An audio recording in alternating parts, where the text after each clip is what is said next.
Our third panel carries the overarching rubric, Voting Rights and Electoral Politics Today. Let me quickly introduce our three distinguished panelists and our moderator. Congressman John Lewis, second to my left, has served as a member of Congress from Georgia's 5th District for almost 20 years. You can encapsulate his career by noting that it intersects with every key moment of the civil rights movement for the past 45 years. He participated in the Freedom Rides. He was an architect of the March on Washington. He helped organize Mississippi Freedom Summer. He was at the forefront at Selma in March of 1965. In a word, he helped propel the Voting Rights Act into existence. Congressman Lewis, it's an honor to have you here.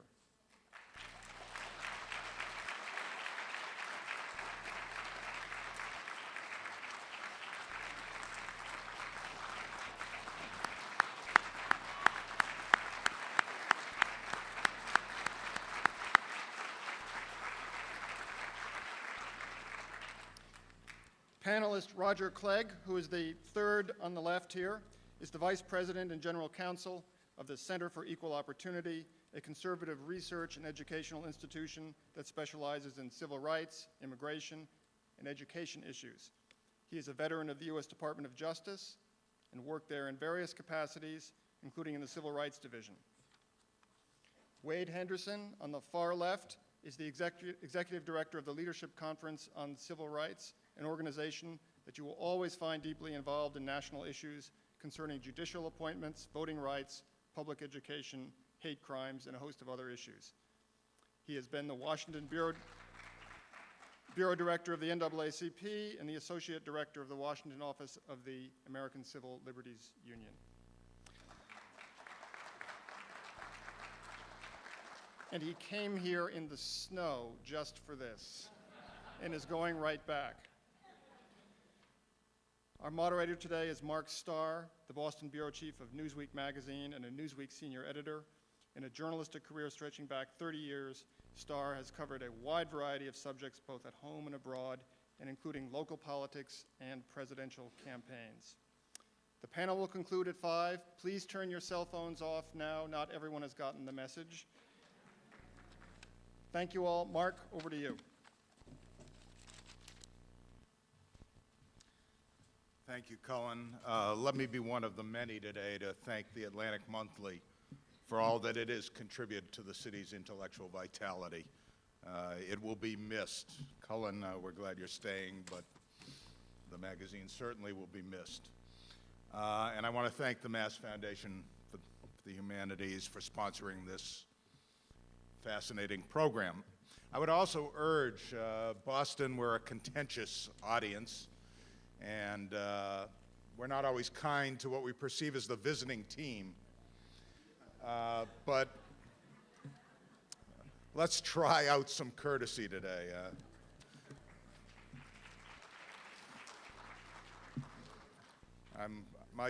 My daughter's a freshman in college in the Midwest, and I was stunned by that concept, so I'm trying to carry it back. I appreciate the introduction.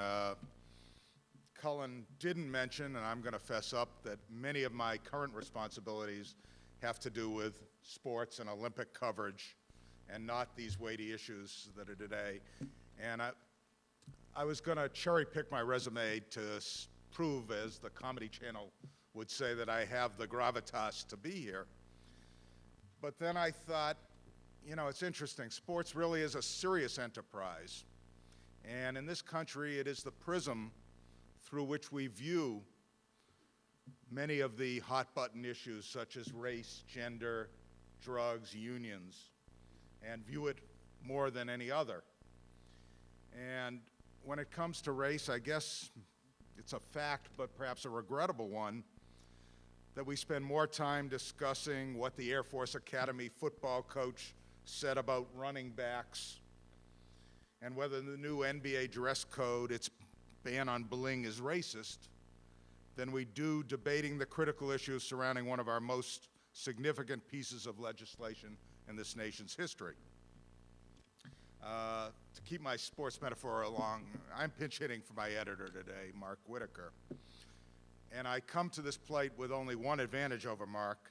I am older than he is.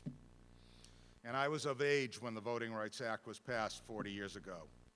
So today we're talking about history that occurred during my most intellectually precocious years.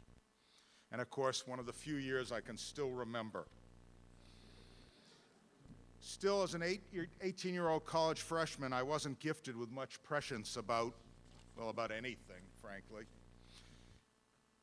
And I would never have envisioned that 40 years later, when my daughter is a college freshman, that we would not just be celebrating the anniversary of the legislative events of 1965, but debating provisions of that act and whether they're worthy to continue on into the new millennium. But then again, I couldn't have imagined many of the things we'd be debating today. I certainly believe there remains a consensus on the historical importance of the Voting Rights Act. This panel is supposed to talk about the future, but for a second, I look back, and I want to quote my Newsweek colleague, George Will. And even George Will, don't hoot me, come on. Even George Will deemed the Voting Rights Act to be the 20th century's noblest and most transformative law. As such, I go on to suggest it is far too powerful a symbol to scrap. And even as we consider tinkering with it, that it must be done with a recognition of the historic and continuing value of the principle of voting rights. That said, there is a significant group of mostly conservative thinkers who wonder if the Voting Rights Act remains necessary in 21st century America as an ongoing enforcement tool for the 15th and 19th Amendments. And now I'll quote Mr. Will again, and you can hoot, but he can turn a phrase. He describes the unseemly rush to extend the VRA as an illustration of, quote, the descent of the civil rights movement into the barren politics of gesture and nostalgia. And he has equally harsh words for the Republicans who plan to support it, condemning it as the most craven kind of opportunism. But trying to move on past such facile attacks, there are complex and nuanced questions surrounding the Voting Rights Act and the form in which it should persevere. Apparently we've gotten, at least in the second session, more into the future than was expected, but I am going to frame a couple key issues that are likely to be discussed. They may have been discussed already. The first is pre-clearance, the pre-clearance provision, which requires certain geographic entities to obtain prior federal government approval of all changes, big or small, in the electoral process. While the choice of these entities is not hard to defend in historical, that is to say 1965 terms, it is not clear that the targets of pre-clearance remain any more problematic than other districts unaffected by the law. As recent elections have demonstrated, with major controversies in Florida and Ohio, questions surrounding voting irregularities are hardly a problem confined to the South of the Civil Rights era. That, of course, leads to arguments that cut both ways, that pre-clearance should be abandoned and that pre-clearance should be expanded to cover all. The other issue, and that will certainly come up, is the court interpretation of the Voting Rights Act to permit the creation of overwhelmingly minority districts to assure the election of more minority representatives. In other words, if you will forgive me for using what has become a pejorative and take it as just a nod to one of Massachusetts' founding fathers, gerrymandering for the purpose of minority representation, is that a good thing? The issue is one of both principle and politics, which of course make very strange bedfellows. The pragmatic debate is rather fascinating. Scholars and Democratic Party leaders alike have suggested that the creation of more minority legislators comes at the expense of Democratic Party success. As a result, the impact of those new legislators, mostly Democrats, is more limited than it could be. In other words, more minorities, fewer Democrats, and fewer elected officials that reflect the political views of the majority of the minority voters.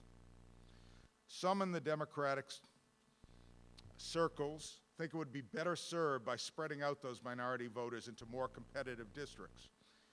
And GOP opposition might agree, noting that there is no longer evidence or compelling evidence that a minority district is required to elect a minority legislator. I hope Congressman Lewis will discuss the 2003 court decision that permitted Georgia to redistrict and spread the minority vote. And I know he is certainly not as sanguine about having that principle adopted as a national principle. The key word here, finally, before I turn it over to our panel, is probably trust. Much of the debate can be reduced to that. African Americans remain suspicious as to whether they can trust governments everywhere in this country to protect their constitutional voting rights. And they are hardly alone. This question arises at a time where trust in government from all quarters appears to be an increasingly short supply. I hope this has helped frame the discussion, and that with such a distinguished panel, very little else will be required of me. We will turn it over for questions with about 15 minutes to go in the session. We won't be able to get to all of you. I appreciate some of you have asked questions in the other sessions to let others who haven't get a chance. And I hope after the opening statements of our panel that we will proceed in kind of free-form fashion to discuss the issues. Thank you. We're going to start with Mr. Henderson.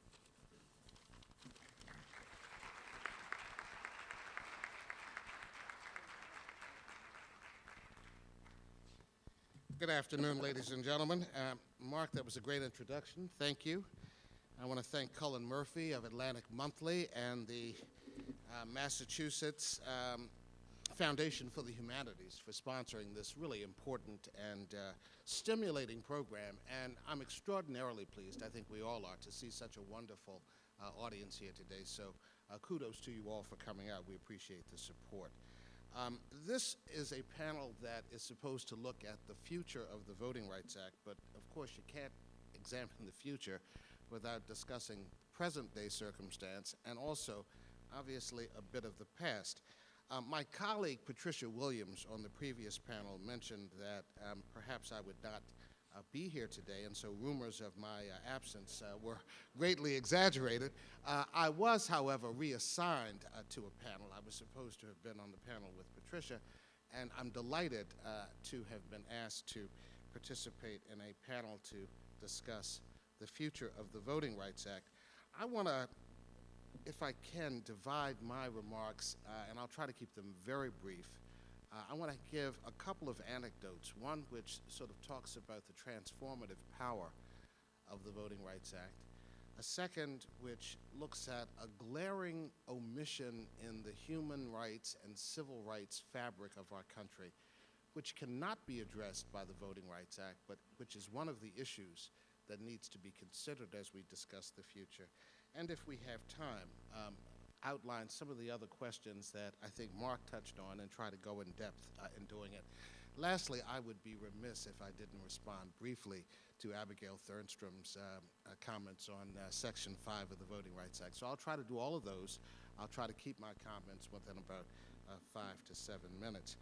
Let me say at the outset that issues of race and class and poverty and inequality continue to bedevil American life as they have for the time of our republic. And the truth is, these are complicated issues that don't lend themselves to easy analysis. And it really is difficult to have a rational discussion compressed in a short period of time. Having said that, I think our colleagues have done an extraordinary job in highlighting some of the issues that deserve immediate focus. I want to say that in discussing the Voting Rights Act, there is a threshold question about why we even need a Voting Rights Act at all. I mean, why is it that in the United States of America, assuming we are all citizens in the same republic, why is it that we are not fully protected by the 15th Amendment of the Constitution, which guarantees the same fundamental right to everyone? Now, I am the first to acknowledge that our country has made extraordinary progress in addressing the difficult racial divide that is ingrained in American democracy. We've made extraordinary progress. I am probably, and those of my age cohort, we are probably the last generation of Americans who grew up with one foot in a segregated world and who lived long enough to see the transformative power of the civil rights movement in helping to bring about a new America that we could all participate in and feel proud about. I was raised in Washington, D.C. I grew up in the nation's capital. And yet I was, like all who are in my age cohort, subjected to the indignities of racial segregation. The contradiction, by the way, of growing up in the capital of the world's foremost democratic republic and practicing racial segregation on a daily basis was difficult for me to reconcile. I didn't dig being on the wrong side of the color line. Let me just say that on the outset. It had nothing to do with being an African American. I loved being black. I just didn't dig the profound indignities of day-to-day life, of having to chafe under a system of segregation. Now, I understand there are a lot of people here who have no knowledge of that. But when you walk down the street and have to avert your eyes because you are violating one of the great social taboos of the day, okay, I didn't like that. And when Emmett Till, a 14-year-old African-American kid from Chicago who made the egregious mistake of whistling at a white woman that he thought was attractive, what they called reckless eyeballing in the vernacular of his community, was subjected to one of the most heinous hate crimes this country has ever seen. It scarred me and every young black kid of our generation. So I know what it's like to be on the wrong side of state power as it reinforces the indignities of modern life. Things have changed. But William Faulkner has an expression, it's something that I've become fond of in years past. It says, look, the past is never dead. It's not even past. And to give you an example of that, I want to cite a little story from earlier this year. This is, of course, as you know, the anniversary of the Voting Rights Act. It's also the 40th anniversary of the heinous murders of Goodman, Cheney, and Schwerner.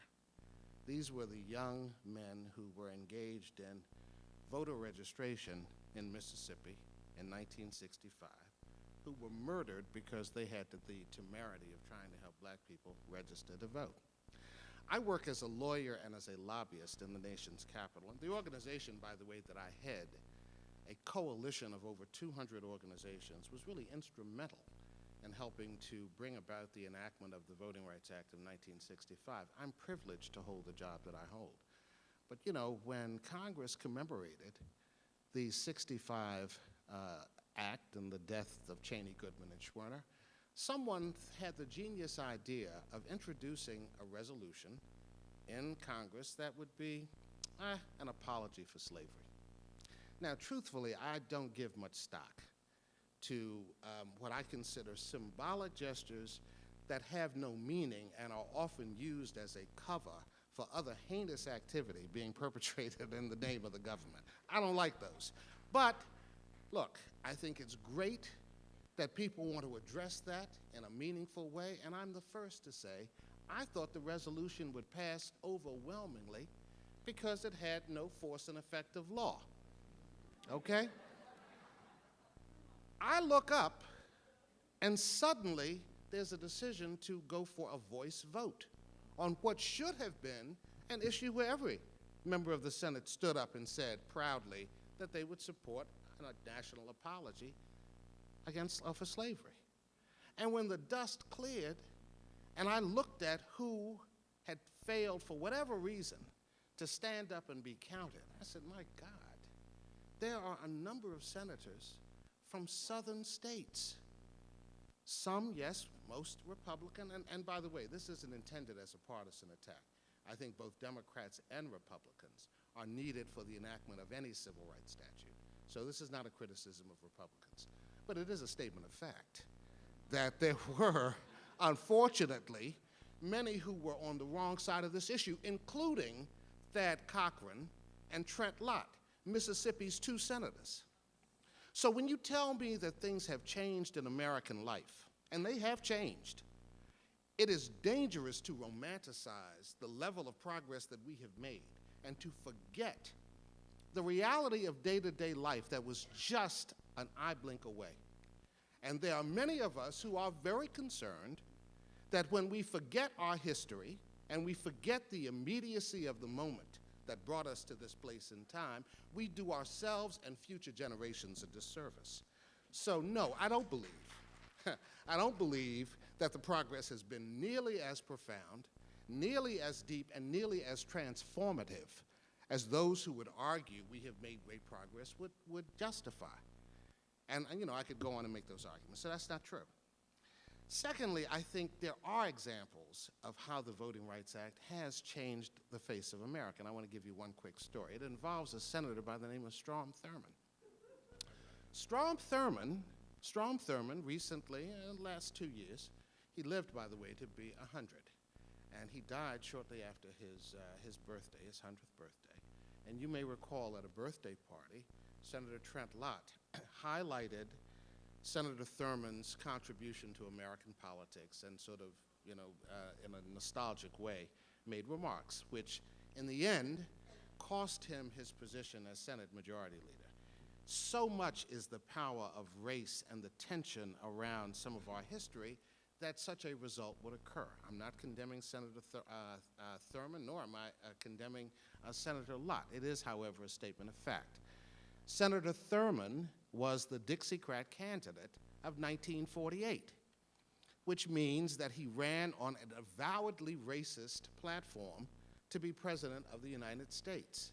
He represented a view of Southern politicians that were abandoning principles of American democracy as we have come to know it, largely out of fear that black people would be given the right to vote. It was Senator Thurmond who helped exemplify many of the political tactics that ultimately became ingrained in the American political system over a period of years. For example, you may remember the Jesse Helms race, where he had the white hand crumpling up a letter that had been sent from an employer rejecting this white applicant for a job, and the cut line was, God, if it weren't for affirmative action, I'd have gotten that job. You know, it was an avowed appeal to white voters around themes of race. And so Thurmond exemplified that. And yet, don't think that Thurmond was not one of the smartest and wiliest politicians of his day. 25 years ago, when the Voting Rights Act was last reauthorized in a major way, Strom Thurmond, representing the state of South Carolina, came up to a colleague of mine. Her name is Althea T.L. Simmons. She's one of the great leaders of the modern civil rights movement. She was director of the NAACP's Washington Bureau, and I had the privilege of succeeding Althea after her death. She took that job because she wanted to be involved in the Voting Rights Act. And the story that I'm telling is a story of the transformative power of the act, because Senator Thurmond knew that so much had changed in the South of 1965 because of the Voting Rights Act, that if he were to stay in power, he could no longer pursue a hostile racial agenda that would put him afoul of the black and white constituencies that he represented in the state of South Carolina. And so when the act was last reauthorized, he walked over to Althea Simmons as he was going into the Senate chamber to vote for the Voting Rights Act and said, Althea gave her a cute little wink, I'm going to be with you. I told that story because I observed it firsthand. I told that story to a biographer of Thurmond, and it's now in his book. It's Strom Thurmond, The Politics of Southern Change. I encourage you to take a look at it, because what it does is it does demonstrate the meaningful role that the Voting Rights Act has had in softening, if not the hearts, then certainly the political wisdom of even the most avowed racist politicians of his day. And that's what it did. Now, let me give you the last anecdote, I'm going to sit down, about why I think the Voting Rights Act and the framework of the Voting Rights Act is too limited. A couple of years ago, I buried my father, who was a World War II veteran and a distinguished serviceman who received commendations. He served on a destroyer in the South Pacific, the Abner Reed. It was the first destroyer strafed by a so-called kamikaze pilot in World War II. And so he had a distinguished career. One of the things in service, one of the things that he left me was a sense of real patriotism and a commitment to the country as a whole. And I believe that is very important. On the day that I buried him, I was in a funeral home in Washington, D.C. The remains of a young man came into the funeral home, and he was a 21-year-old African-American resident and citizen of the District of Columbia. His name was Darrell Dent. He served in the unit of the D.C. National Guard, and he was the first D.C. resident killed in the Iraq conflict. He was number 281 of what has now been over 2,000 deaths since that time. This was in August of 2003. Turns out that Darrell Dent was like a lot of young men and women in the National Guard around the country. They're bright, they're patriotic, they're deeply committed, they believe in American values, but they're also sometimes hard-pressed. They need economic support. You know, they join because, for a combination of reasons, and he was one of them, and his family was, of course, very saddened by his death. The truth is, though, when I thought about him, I thought about how much had not changed. Because, you know, the decision to go to war was not one that was made either by him or by his representatives in Congress. Why? Because he has no representatives in Congress. As a resident of the nation's capital, he has no vote on issues of war and peace, on issues of tax policy, on issues affecting every American that most of you take for granted. D.C. residents have none of that.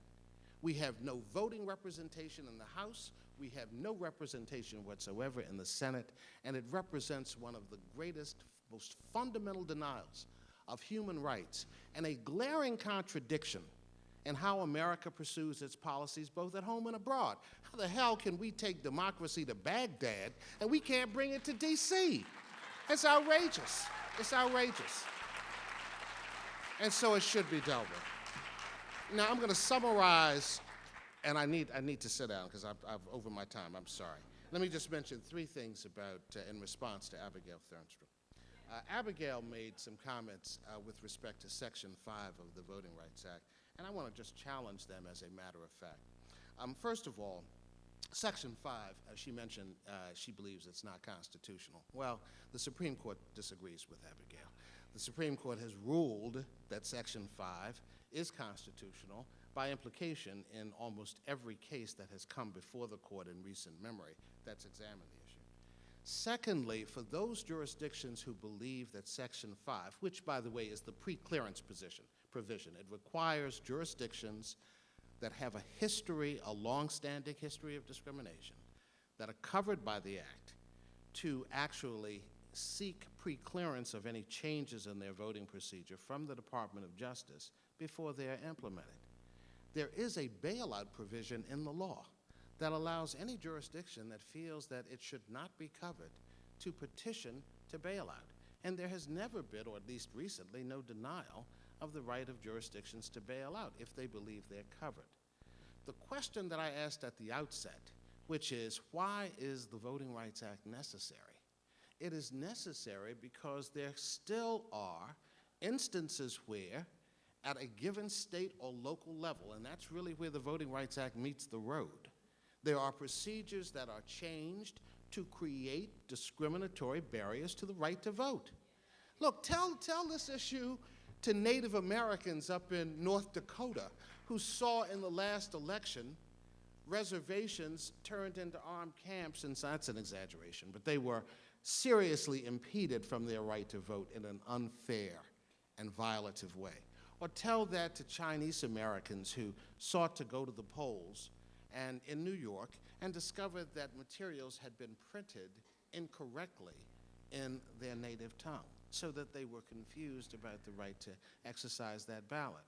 Or instances where all around the country, and particularly in covered jurisdictions, there are examples of town leaders deciding that they want to eliminate single-member districts and do generalized at-large voting under the guise that it is more consensus building, which in fact denies the right of individuals to have their votes counted. We live in a representative democracy, not a democracy that is decided by majority rule exclusively. That's obviously an important factor. I don't disdain majority rule. But I also recognize there are instances where if majority rule were the order of the day, the result would be profoundly unfair. If you put the issue of slavery to a vote, and that was the decision by which slavery was ended, I'd still be a slave today. That's just not the way the world works. And I don't think I'm being cynical when I'm not saying and I'm not condemning people of conscience, regardless of race, who take a serious commitment to civil and human rights. Obviously, we know that there are whites, blacks, people of all color, Asians, Latinos, who've contributed to the transformation of this country. But it did not occur because of passive activity. It occurred because of organized effort. So I'll leave you with this one view. One of our founders, one of the Leadership Conference on Civil Rights founders is A. Philip Randolph. A. Philip Randolph was one of the great labor leaders, human rights leaders, civil rights leaders of the time. He founded the Coalition of Sleeping Car Porters, which was the first African-American labor union in the 1940s. And he had a saying, which was this: there are no free seats at the table of life. You get what you can take, and you keep what you can hold. You can't take it, and you certainly can't hold it unless you're organized. And that same principle applies whether it's to the right to vote, whether it's to the right to participate in civic democracy. So I'm honored to have been here today. Thank you for this opportunity. I look forward to the questions.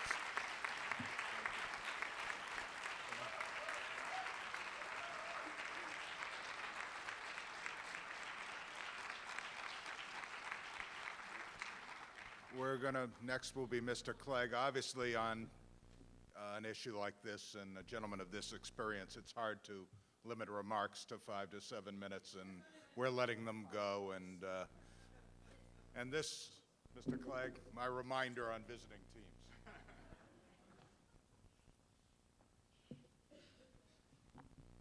I actually don't like the New York Yankees, but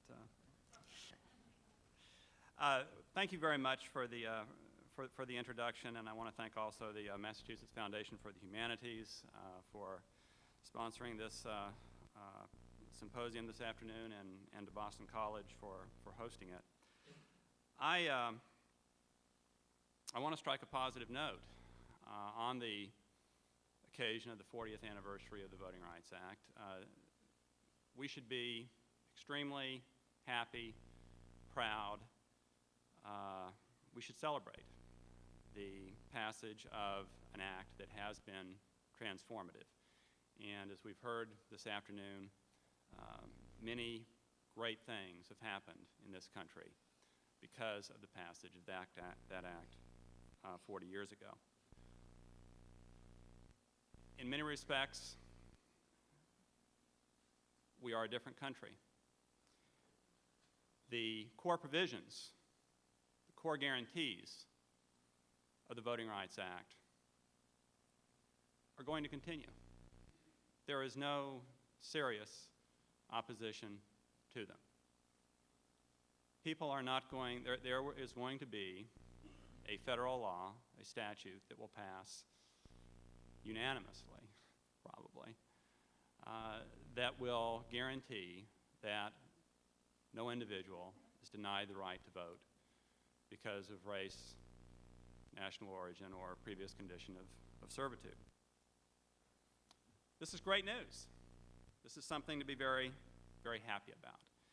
And this is not to say that there is not still discrimination in this country. This is not to say that there are not still problems It's not to say that there are not still individuals who are denied the right to vote, but we do need to keep things in perspective, and we do need to be, and it should be a very positive perspective on the progress that we've made. Now, I would like to talk about 3 parts of the Voting Rights Act that I think should not be extended. The first of them, and all of these have already been touched upon this afternoon. The first of them is the requirement that certain jurisdictions print ballots in languages other than English. And I have to say that this is very puzzling to me because, after all, in order to be a voter in this country, you generally have to be a citizen. And in order to be a citizen in this country, you are generally required, as part of the naturalization process, to be able to speak English and read English.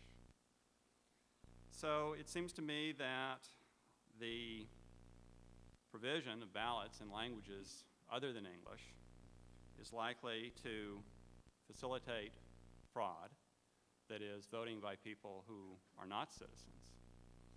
And it is also likely to create a disincentive for people to learn to speak English, which is the common currency of social intercourse in this country. So I have a problem with the bilingual ballot provisions. Secondly,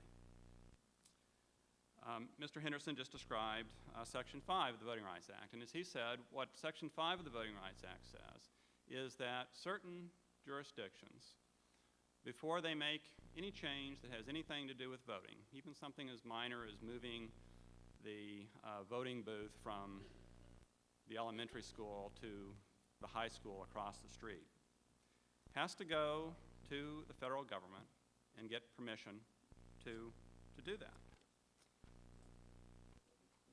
The way that the covered jurisdictions was defined made a lot of sense in 1965. It was put into the Voting Rights in order to keep states in the Deep South that were constantly making little changes in the law whenever they got sued and lost in court, to keep one step ahead of the law enforcement of the voting rights in the 15th Amendment. But defining the covered jurisdictions the way they were defined in 1965 doesn't make sense in the year 2005. And let me read you, I think, a very eloquent statement, not by George Will. I'll leave to the end for you to guess who said this. In the American South, in 1965, there were less than 100 elected black officials. Today, there are several thousand. The state, and the state that's being talked about here is Georgia, which we've spent a lot of time talking about today. The state is not the same state that it was. It's not the same state that it was in 1965 or in 1975 or even in 1980 or 1990. We have changed. We've come a great distance. I think it's not just in Georgia, but in the American South. I think people are preparing to lay down the burden of race. During the past 25 years, you have seen a maturity on the part of the electorate. I think many voters, white and black voters in metro Atlanta and elsewhere in Georgia, have been able to see black candidates get out and campaign and work hard for all voters. And they have seen people deal with issues, as I said before, that transcend race: economic issues, environmental issues, issues of war and peace. And over the years, you build up a sense of trust and a sense of confidence with voters, and I have seen that happen. So there has been a transformation. It's a different state. It's a different political climate. It's a different political environment. It's an altogether different world that we live in, really. Representative John Lewis said that. As has also been pointed out earlier today, the way the Voting Rights Act is written now, this kind of preclearance applies in a very capricious way. Virginia has to get pre-cleared, Maryland doesn't. The Bronx has to get pre-cleared, Queens does not. Texas has to get pre-cleared, Arkansas and Oklahoma do not. Arizona has to get pre-cleared, New Mexico does not. The two poster children for voting rights abuses in the last two presidential elections, Florida and Ohio, are not among the jurisdictions that have to get pre-clearance. I don't think that it makes sense to have the pre-clearance provisions at all anymore. But if we do have them, I think that we need to redefine which jurisdictions need them. Because now some of the more likely abusers are not covered, and some of the least likely abusers are covered. Third thing that I would change. The Voting Rights Act now makes it illegal not only to engage in racial discrimination, that is, to treat people differently because of race, but to adopt a voting practice or procedure that simply has a disproportionate racial impact or disproportionate racial results. Let me give you an example. Just a few years ago, the people in that blue state of blue states, Massachusetts, decided that they did not want to continue to be one of the 3 states in the country that allows prison inmates to vote. I'm not talking about people who have served their time and are now out on their own who are denied the right to vote. We're talking about people who are in prison voting. And Vermont and Maine allow those folks to vote. Massachusetts used to. Massachusetts, though, decided to change that. That decision did not discriminate on the basis of race on its face. It applied to white and black inmates alike. It was not undertaken because of a desire to keep African inmates from voting. It was undertaken, I think, because the people in Massachusetts began to get concerned when prison inmates began to organize political action committees. They thought that was a problem. And that provision has been applied even-handedly. It's not a case of, Bull Connor giving a literacy test to black inmates and not to white inmates. So it's something that doesn't discriminate on its face. It was not undertaken with any discriminatory intent, and it's applied even-handedly. And yet, that change, because of the way the Voting Rights Act is written, is vulnerable to a challenge that it discriminates on the basis of race, if in fact, as I suspect is the case in Massachusetts, the prison inmate population does not mirror precisely the general population of the state of Massachusetts. That's a problem. That kind of law does not make any sense. Another bad result of this kind of approach to the Voting Rights Act has been to encourage, indeed, at the hands of the Justice Department, actually to require, the kind of racial gerrymandering that discourages the kind of interracial coalition building, discourages the kind of integration of voting districts that the ideals of the civil rights movement favored. That's a problem. Those are 3 things that I think need to be rethought about the current Voting Rights Act. I think we should do that. I think there should be congressional hearings that debate these issues. But I think that debate should be undertaken in a very positive and celebratory manner, never losing sight of the fact that we have made such enormous progress in the last 40 years. Thank you very much.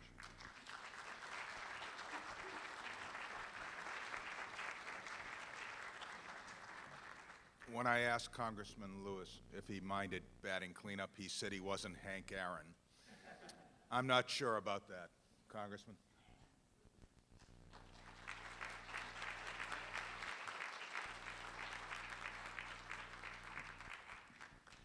Thank you very much. Let me just say that I'm delighted, very happy, and very pleased to be here this afternoon. And I want to thank Mass Foundation for the Humanities and Boston College for having me here. When I spoke at the March on Washington on August 28, 1963, at the age of 23, when Martin Luther King Jr. gave that I Have a Dream speech, a few days earlier, I was reading a copy of the New York Times, and I saw a photograph of black women in Southern Africa carrying signs saying, "One man, one vote." So in my March on Washington speech of August 28, 1963, I said something like, "One man, one vote is the African cry. It is ours too, it must be ours." Those of us in the Student Nonviolent Coordinating Committee, as far back as 1963, took the position that the only qualification for being able to register to vote in America should be that of age and residency. The right to vote, the right to participate in the democratic process is precious, almost sacred. I know we're supposed to be talking about the future, but I want to spend just a little bit of time talking about a little history and trying to move to the future. The Rogers quoted me. Other people like to quote what I said in that affidavit. Georgia versus Ashcroft, that's right, in a lawsuit dealing with the Georgia redistricting. I take the simple position that pre-clearance in Section 5 was good and necessary in 1965, is good and necessary in 205 and years to come. You only have to look back at the state of Georgia in the past few months. For Georgia, the state of Georgia, which is becoming a laughing stock, not just of the South, but of America, when it comes to voting rights. When the majority party, the Republican Party in the state of Georgia, passed an voter ID, photo ID. So if you're a student at Georgia Tech, the University of Georgia, Georgia State, you have an official state ID. But if you're a student at Morehouse College, Emory University, a Spelman or a private school, your school ID is not official. And you're saying to people you got to pay $15 and $20 and more to get a state ID. The district court in Georgia, federal district court, a few days ago, ruled it unconstitutional, and the court of appeal 2 or 3 days ago ruled it unconstitutional. So that's why we need Section 5, we need pre-clearance. Just think a few short years ago, in the 11 states of the old Confederacy, from Virginia to Texas, it was not easy for people to participate in the democratic process. People had to pass a so-called literacy test, interpret certain section of the Constitution of Alabama or Mississippi, stand in what I call unmovable lines. On one occasion, there was a black man who had a PhD degree, and he flunked the so-called literacy test. He was told he could not read or write well enough. On another occasion, a man was asked to give the number of bubbles in a bar of soap. One person asked to give the number of jelly beans in a jar.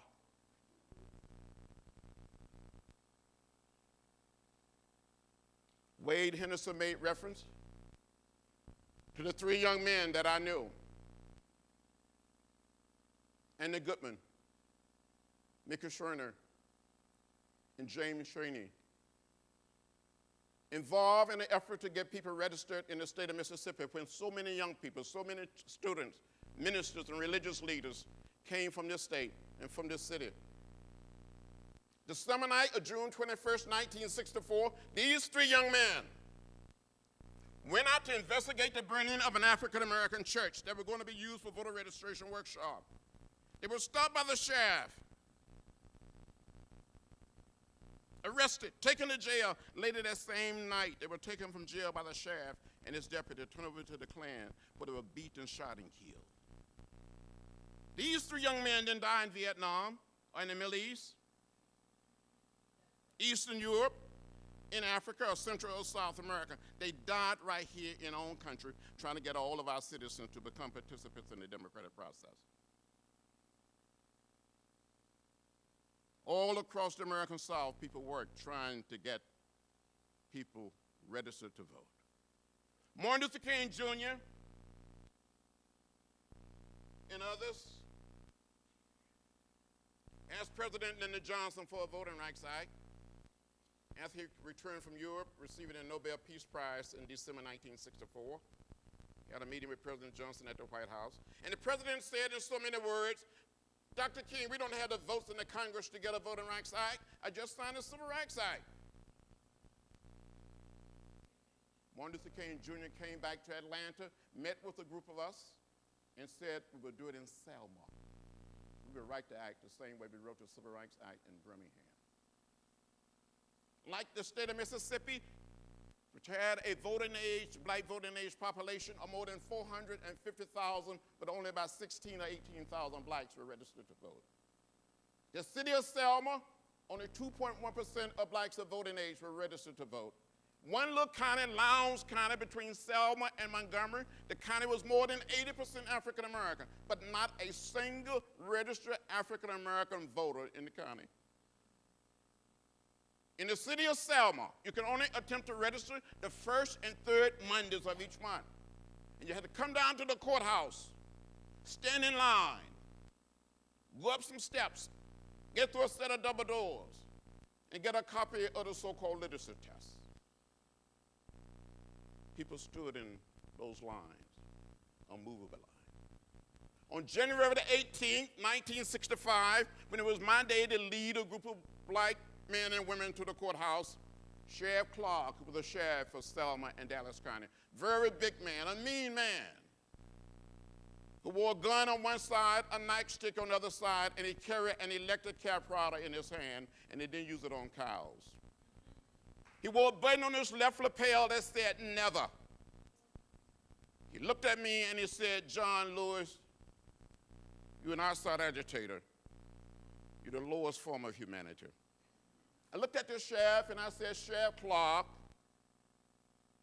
I may be an agitator, but I'm not an outsider. I grew up only 90 miles from here, and we're going to stay here until these people are allowed to register to vote. And he said, you're under arrest. He arrested me along with a few other people. We all went to jail.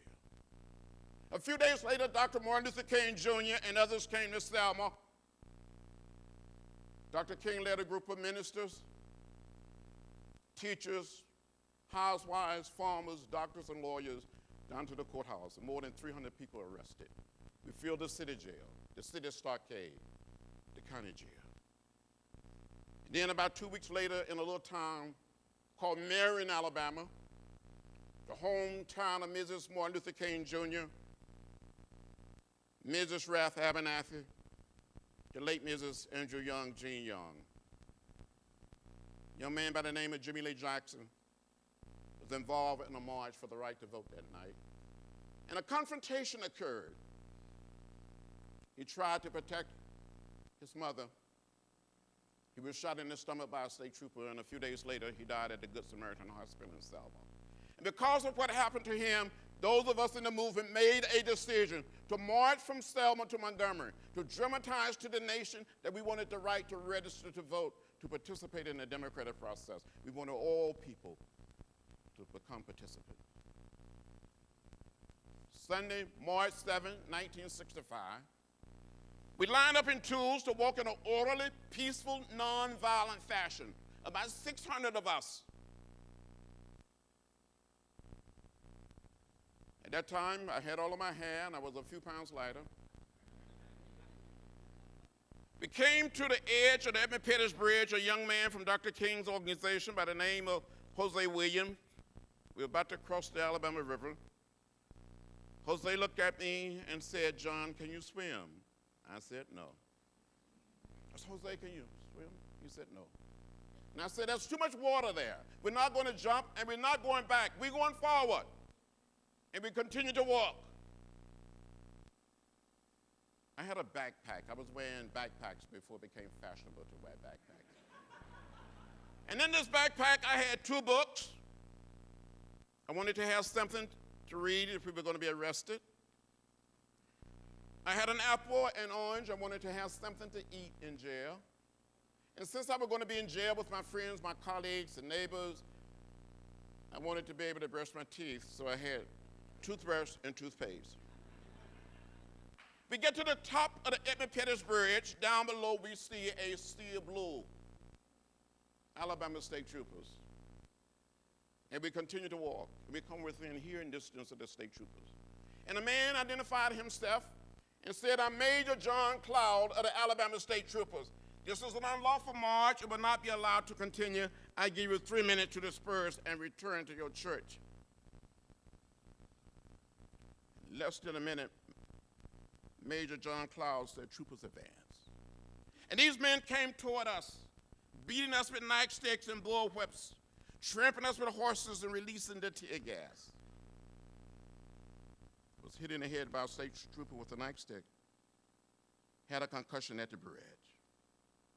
Several of us were hurt and hospitalized that day.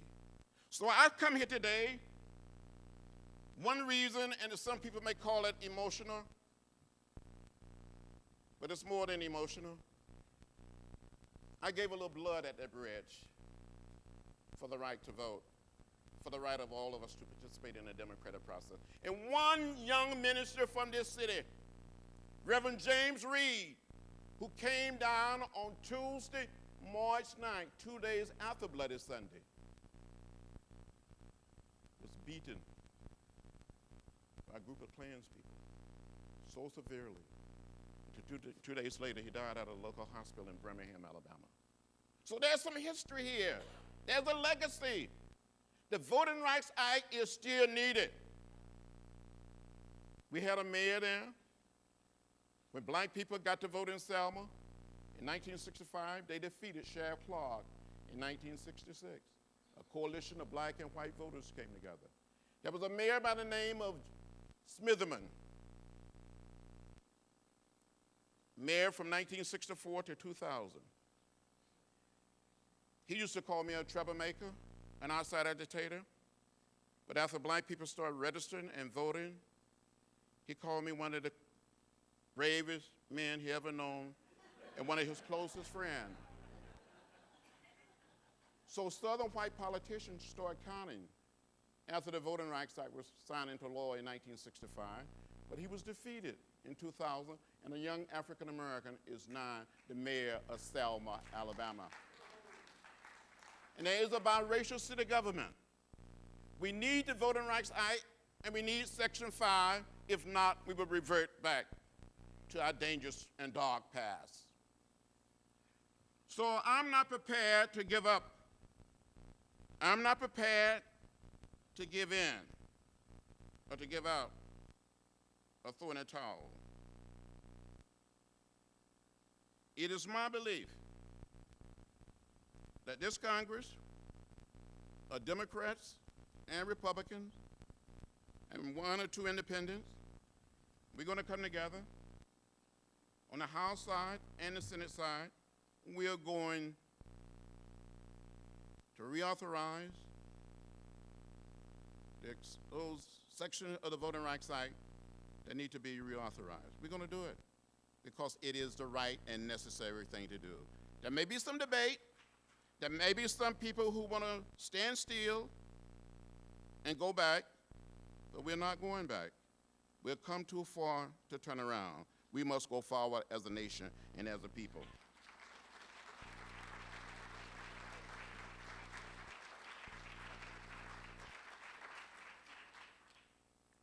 I want to close by saying we have made some progress. We have come a distance. We are in the process of laying down the burden of race. We are in the process of creating the beloved community. or truly interracial democracy. But we still have a great distance to go. So far to go. And we need the Voting Rights Act. We need Section 5. And it needs to be enforced and implemented in order to move us faster and further. So hang in there with us. As a nation and as a people, we will make it. I wish I had the time to talk more, but let me cut it off there and get some questions. Thank you very much. Can we take questions? Can we take a question? Any questions? Yeah, before we're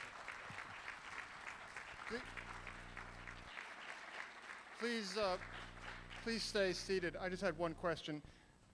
Roger, do you have to leave? Wade, do you have to leave to get a plane? My flight doesn't leave till 7:30. Okay. I just wanted to make sure that there was time for some questions, and so we can go for another 10 or 15 minutes to allow some questions from the audience. And Mark. Yeah, why don't you please, in orderly fashion, much like Congressman March years ago in orderly fashion, go to the microphone, and we'll take questions from the audience for a little while. I appreciate the panelists' willingness to stay past the drop-dead deadline we promised. At that mic out there. Hi, Suzanne Rico. This is just for discussion's sake, Mr. Clegg. Say we get rid of Section 5. We don't need it anymore. Then there's a violation. Where do the people turn to get, for the situation to be fixed? I mean, I know history before we had it, and the people couldn't go to the government. The government was complicit in the violation. So what's people in your position? We don't have the Rights Act anymore, but where do you go to get? Well, again, that's an excellent question. I'm glad you are giving me the opportunity to clarify, I think, again, what I tried to say before, which is the Voting Rights Act has many different provisions in it, and many of them are permanent. They are not going to expire in 2007. And that includes the core guarantee of voting rights in Section 2 of the Voting Rights Act. The only provision that Congressman Lewis was talking about was Section 5. And Section 5 was very important. It was very important in dismantling the systematic disenfranchisement of voters in the South. But it applies only to the South, and it applies only to voting changes. And let me give you a concrete example. There has been a lot of discussion about the photo ID requirement in Georgia. And we can argue about whether that law is a good law or a bad law. But the Justice Department okayed it under Section 5. And it was struck down under, I think, the Equal Protection Clause. Could also have been attacked under Section 2 of the Voting Rights Act. So you can't use the Georgia national ID example as an example for why we need Section 5, because Section 5 didn't work in going after it, and it was still struck down by the courts using other legal provisions. But if you'd have had maybe a different Department of Justice. That's the whole point. That's the question. Really. Well, but That's the whole point. that's not going to be changed by extending Section 5 either. Well, That's going to have to be done other. Election can. Well, but I do think, and Roger's point is well taken, I do think we're talking about layers of protection.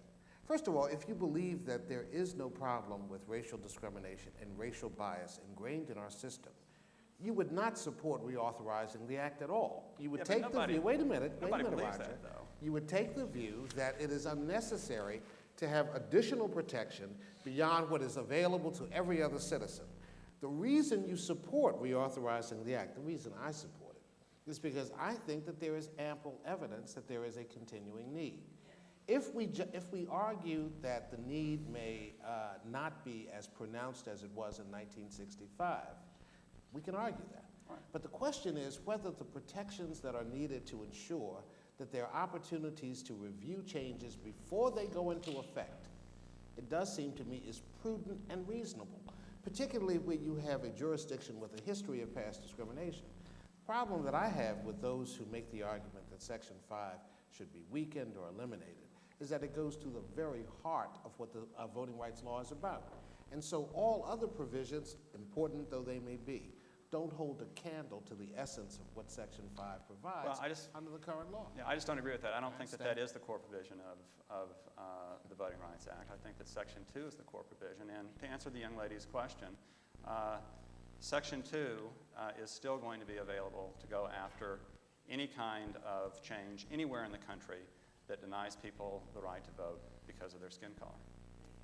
We take a question from I'm going to that commit microphone. the narcissistic error of offering a brief comment instead of asking a question, which is that I urge you not to conflate citizenship and the ability to speak English. I know plenty of American citizens who don't speak English, and I know plenty of illegal immigrants who speak better English than most of the American students in my classes. And that having monolingual ballots or photo IDs doesn't do anything to prevent voter fraud. It doesn't do anything to prevent people in power from stuffing the ballots, which was the allegation in Ohio. And it doesn't do anything to fix problematic voter registration machines that are vote counting machines in Florida. The specter of voter fraud is not addressed by any of having English ballots or photo IDs. Well, of course, voter fraud can take place in contexts other than people who aren't citizens voting. My point is just that that is one kind of voter fraud, and that it is facilitated by the use of bilingual ballots. Do we ask people to have a photo ID when they cast absentee ballot? No. Okay, No. so why should we ask people to have a voter photo ID when they walk up to the poll? In most polling places, people recognize people. You've been coming there for a while. They know the poll worker's been working in the state of Georgia. The Secretary of State was here. There have been very few, if any, accusation there ever been any voter fraud in the state of Georgia the past 40 years. Let me say that if you are getting an absentee ballot through the mail, then obviously there's no logistical way to use a photo ID. However, if you are getting an absentee ballot by going to some official government agency, I think it would make perfect sense to require a photo ID under those circumstances. I don't think that anybody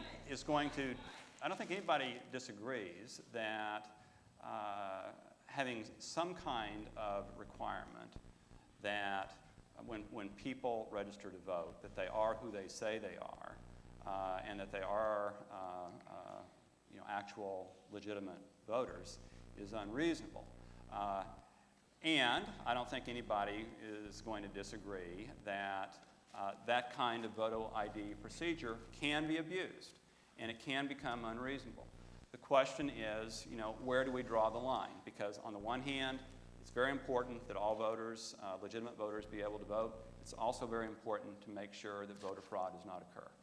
And we can agree to disagree on whether a photo ID mechanism makes the most sense. Maybe some photo ID mechanisms make sense and others don't. I'm not, an expert on what's going on in Georgia. Let me use this opportunity to give a public welcome to the new BC academic dean, Calberto Garza, who comes here and starts this week from my alma mater, Cornell. Thank you. And I have a question to follow up that young woman's comment. I'm an example of what she just said, in that my family's been here 15 generations. The U.S. came to us. Why should your language preference trump mine if we're both U.S. citizens? And I suspect my family has a much longer history than yours in this country.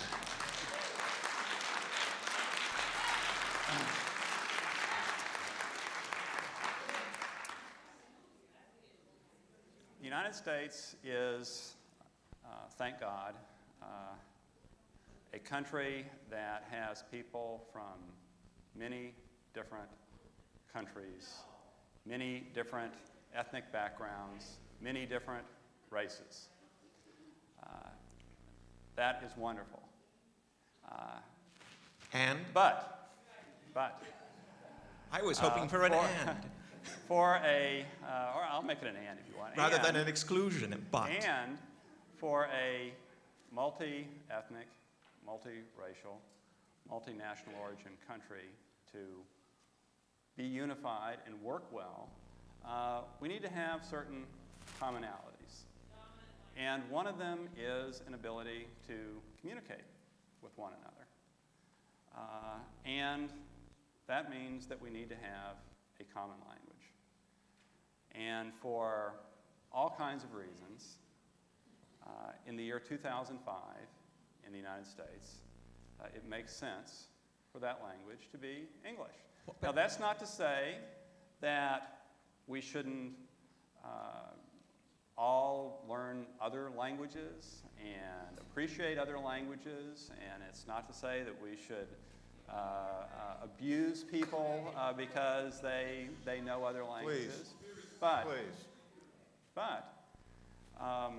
it is not unreasonable for the government to be creating incentives and at least removing disincentives for us to have this common ability to communicate with one another. But the assumption And that's the problem with bilingual ballots, is that it is removing, not only is it facilitating fraud, it is also removing an important incentive for people to be able to learn and communicate in the same language. But the assumption you're making is that, in fact, there is a common language rather than possibly two or three. There are numerous countries that, in fact, have more than one, and there is plenty of reason to suspect that in this country it will be increasingly important for us to be able to communicate with others other than in English. Because, in fact, it is a world where more than English is spoken, and it can be welcoming, in fact, for this country to recognize the multilingual richness. Perhaps 100 would be too many, but I don't think 2 or 3 would be excessive. Yeah. Mark, can I just make one grace note, which is that twice Roger has said that fraud associated with bilingual ballots is a problem. And I have not seen substantial evidence presented to show that bilingual ballots facilitate fraud at the level that would justify what you're arguing. So, I mean, I'm just saying this, guys. Often we throw out statements that may have some basis in fact, although in this instance, quite frankly, I'm not aware of it. And if there is hard evidence to suggest that fraud of the magnitude that your statement implies exists, it should be presented. You shouldn't make statements without some factual basis for it. I'm concerned about it. Well, you're asserting that I don't have a factual basis for that. I mean, I can't present, in 2 minutes of discussion, I can't present that. But I agree with you. I don't think that this is something, that changes in the law should lightly be made, and I think that this is one of the issues that ought to be focused on in the hearings on the reauthorization of the Voting Rights Act. And I think that, again, part of it is simply commonsensical. If the overwhelming, if voters are supposed to be citizens, and citizens, at least naturalized citizens, need to be able to speak English, then why are we making ballots available in languages other than English? There is a level of xenophobia which undergirds this argument that only by using a ballot can we unite our country. This country has done something that very few countries in the world have done. We've taken diversity and we've turned it into a strength. We are a stronger, better nation because of the diversity of our people. I think I just said that. And we can unite our people in lots of ways, but insisting that those who do not speak English sufficiently well to vote should be deprived of the right to vote in their native languages in which they speak more fluently does seem to me as a short-sighted way of undercutting the value of democracy, the very principle that you support to uphold. I just think there are other ways of doing it. We have some time constraints. I apologize. We're going to take one more question from this gentleman here. And as a final note, I would ask once again, if you've never gotten on a plane to fly 300 miles to speak to people who don't agree with you, then you don't know. And Please ask for courtesy. Could you please provide some examples as to Section 203? What are the burdens of Section 203? Because I believe that there is no greater, you mentioned that providing an incentive for people of this country to learn, I guess, the English, and I believe there's no greater incentive than the income potential that you can earn by learning English. So it seems trivial to really allocate fraud and incentive as reasons why it's not necessary anymore. So could you please just clarify and provide some examples as to what does Section 203, how is it bad, and why shouldn't we enforce it? Well, the basic problem, and that's a fair question, and the basic problem is, and by the way, I don't disagree with you that there are a lot of other incentives for people to learn English when they come to the United States, and they probably are more important than the ability to be able to cast your vote more easily. There was been a lot of newspaper reports, and I think it's fairly well documented, that many people, particularly in Southern California in the late 1990s especially, were voting in elections when they were not citizens. Many of them did not even speak English. And it stands to reason that a person who is not a citizen and who does not speak English is going to be more likely to be able to vote illegally if ballots are made available in languages other than English. And conversely, I don't really see that there is, I would be interested in seeing, the evidence for how many people are deprived of the right to vote when ballots are available only in English. Now, we get all that evidence, and then we make and of course it's also not always cheap to make, ballots available in multiple I think languages. one of the problems we get all that evidence, and then we make a decision about whether the costs are outweighed by the benefits. I think that if the government is not able to or doesn't want to provide the materials in other languages that one feels more comfortable with, then people feel they have nothing for which to vote for that government. So therefore, it's so important, and that's one of the reasons I think that maybe the effect is not as large, because people just disregard voting because they don't feel as involved and counted for. I'm going to, I'm sorry, Congressman. As a nation, when people go to war and fight our wars and battle, we don't necessarily ask whether they speak English or speak some other language. And when we count people in the census to get services, to get dollars for our county, our cities, our state, we don't say, "Oh, do you speak English? Or do you speak?" We just count them. Right. So you have to go. We should be consistent. Well, I don't think that. I think. I don't think those of us who speak English in America, I think the dean suggested, he didn't say it, but in a matter of a few short years, we may be in a minority, really. Yes. We may be in a minority. And Wade Henderson just suggested that we make so much progress as a nation and as a people, being a multiracial, a very diverse country. I think I was saying that. Well, but you may said it on one hand and taking it back on the other hand. No. I'm going to. We have to be able to communicate with each other, Congressman. That's my point. I have the very unhappy lot to be the person who has to say no here. This has been a wonderful conversation. The problem is there are two people here who have to get back to D.C. in the snow. Congressman Lewis has other things to get to this evening. It's been an extraordinary afternoon. We thank all of you for being here, and we thank the audience. Great pleasure to meet you. For joining this event.